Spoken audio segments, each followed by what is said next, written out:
Hey guys, it's Alexander Dahl with Manifest Vitality again. It's been a couple weeks since I made a video. We are currently in the midst of the quarantine of the 2020 coronavirus. I have not left my house except for to go to the grocery store in 6 days or something. And so I'm sitting here in my bathrobe and, working from home these days. Nonetheless, I was able to do an interview this past weekend that was supposed to be done a couple weeks ago. However, timing issues came up and, for whatever reason, it wasn't done. So I'm back this week being your friendly talking head on the screen. Since our last, or my last video, I assume I should say,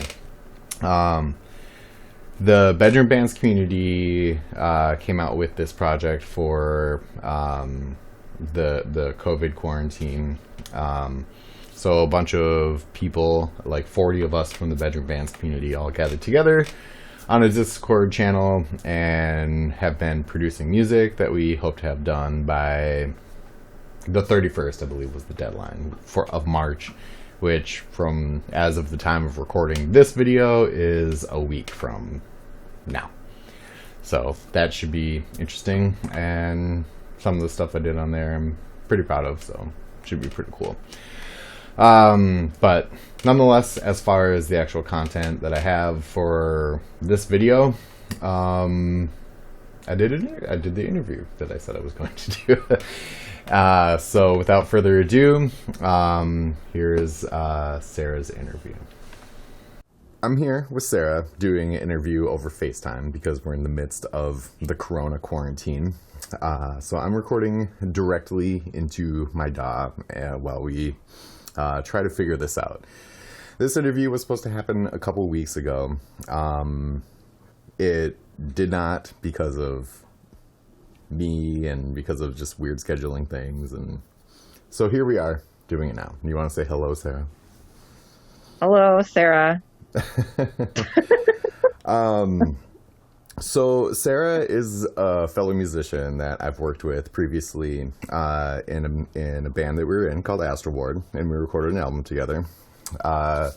She expressed an interest in doing an interview as part of the MB interview series, so she has some stories that she wants to share. But before we do that, Sarah, why don't you go ahead and kind of introduce yourself, give kind of your background, what your history with music is, and, what instruments you play and things like that. All right. Well, I am 32. I started playing guitar when I was 12. I got interest in playing guitar because my other friends were playing it, and I thought it would be something really cool to learn. So I'm pretty much self-taught. I never had any formal lessons.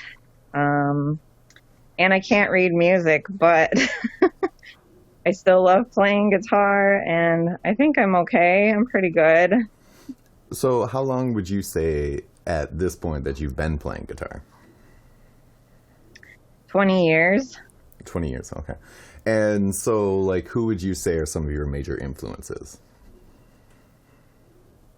Well, I love Kurt Cobain, but he was okay. He wasn't like the best guitarist, but he was like a really good songwriter. So I took a lot of his influences on how to write a good song with like the soft, heavy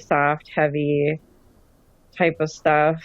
But I really like Jimi Hendrix, and I like bluesy type guitar styles.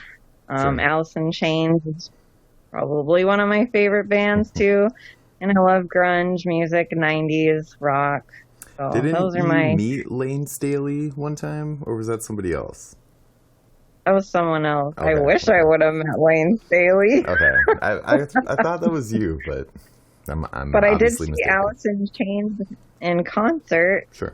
But it wasn't with Lane Staley. It was with their new singer, but it was still awesome. Okay.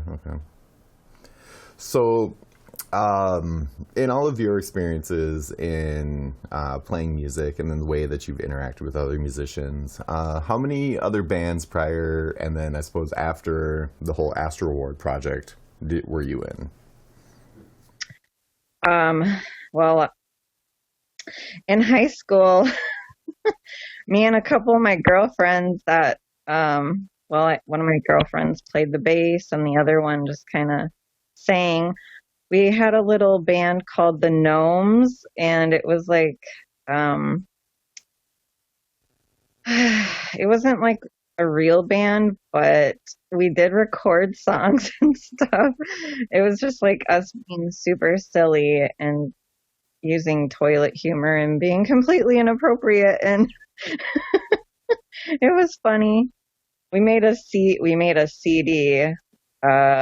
and gave it out to people at high school, but that Well, was, I guess, my first thing with the band stuff. I think everybody kind of has those like first band type things where it's not a serious attempt. So I think that's completely normal. So you and I kind of previously discussed before setting up this interview some stories that you had about musicians you've worked with. Do you want to tell a couple of those stories? Sure. Okay. Um, so, well, one of the things I wanted to talk about, because it was like pretty crazy. I went and saw Green Day back in like 2004 when American Idiot Tour was going on. Mm-hmm. And in the concert, they had asked someone from the audience to come up on stage and play the guitar. So Mm-hmm. this kid goes up there, probably maybe, 17, 18 years old, goes up there and like plays a song with the band. And then afterwards, he smashes the guitar on Oh stage. no. That's fucking rough. And the singer, I can't remember his name, Billy Billy Joel. Joel Armstrong, yeah. Yeah, Billy Joel. He's like, "You dumbass, we were gonna give you that guitar." Rough. He got a little ahead of himself on that one. Yes. That's crazy. Everyone in the audience was like, "Oh, oh no." You actually have a really good engagement story about how you got engaged to your now husband as well. And I was there for that one. That was a really good story. Yeah. What would be another story of you interacting with musicians that you would like to share? I could talk about the engagement story. That was pretty cool. Okay. So, we, I guess Eric, my husband, had gotten the ring that day. His friend from out of town from Arizona was visiting, and he told her that he got the ring for me that day. And she's like, "Oh, you got to propose while I'm here." So she like helped him set up the whole thing. So there was this club lounge in downtown Minneapolis. Do you remember the name of it? I don't remember the name of it. I want to say it was Bunkers, but I don't think that's right. Yeah, maybe it was around there. It was in the warehouse district. I remember that, but yeah, I don't remember the exact name of it. Yeah, and there's like this awesome band that came out on stage, and like we were all just there, me thinking that we were just there to watch this band play. Well, the band comes out on stage and they play a few songs. I'm like, wow, this band is really good. They're so cool. Mm-hmm. They were really good. They were good, yes. But I can't remember the name of it. I don't remember either. It was a long time ago. It was like 6 years ago. Mm-hmm. So they Nicole, her name, Eric's friend, said that she knew the people that owned the bar, but she was totally making up the whole thing. But she knew the owners, and so So anyway, we go to the bar and the band like calls me up on stage, and I thought they were calling me up on stage so that I could play the guitar. I'm like, I'm thinking of songs that I could play. I'm like, I am so drunk. I cannot play guitar right now. I was like, I'm gonna play heart-shaped box, I guess. And then I was totally caught off guard. I'm like, I can't believe I'm up here with this band and they want me to play a song with them. Like, what in the world's going on right now? And then Eric comes up on stage. I'm like, me and Eric are gonna play guitar together. What the hell? Oh, so Eric gets up on stage and he gets down on one knee and proposes to me on the stage, and I just thought that was awesome that this band would like, want to do like let Eric do that for me. Plus, being on stage is probably one of my most favorite places to be.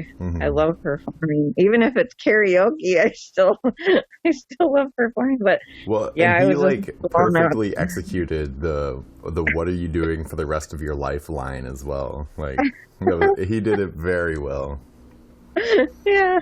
And I remember awesome. I was super tired that evening, and I was just like, I'm gonna go sleep in your car. And Eric's like, no, you can't do that. You have to stay in here. And I was just like, shit. Yeah, that was a really good evening. Okay, so that's actually a really positive story about what other musicians are willing to do for fellow musicians. I have one more story. Okay, let's have another story. It's a positive one. Oh, nice. Okay. All right. So our first like real show on a real stage was at the Varsity Theater around Christmas time. They had the Christmas trees on the stage, and the Varsity Theater in Dinkytown. So it was through that booking agency, Afton, and they made you sell the tickets and made you promote your band, and you would get like $1 per ticket you sold. If even, yeah, it was bad. So, and then there was like 10 other acts that you would have to like sit through before you got to play. So, so we get there and it's our turn to go up on the stage. And I take my guitar, my Warlock, out of the bag, and I look at it, and the high E string was broken. And obviously, I was an inexperienced gigger. I didn't know I didn't think to bring an extra string. Like, I didn't think my string was gonna break. I was totally screwed. Totally. I'm running around asking everyone, do you have an extra string? And nobody had extra string. Well, I guess I wasn't the only one. Right, right. Just my luck that I had my string broke. But this guy that was there was so nice. I think he had like a Les Paul, or that type of style body guitar. I remember it being like a Seafoam red or a Seafoam blue like Stratocaster. Yeah. Sorry, I should have let you finish the story first before I chimed in with that. Okay. I didn't know what to say. Like, it was heavy. It was a heavy guitar. And I just remember it was like really low. Like the strap, I tried to adjust it, and I don't know, I was like already so scramble-brained and frazzled, and I just... So anyways, he let me use his guitar to play our entire set, which was so nice and kind. Otherwise, like, we wouldn't have been able to play because, I don't know, it was like 10 minutes they were waiting. I don't know how long it was. It was a long ass time. Yeah, someone was about ready to go to the store and get me a new pack of strings. Right. Yeah, I remember we were sitting on stage for a good like 5 minutes while you tried to like restring the Warlock before the guy offered his guitar.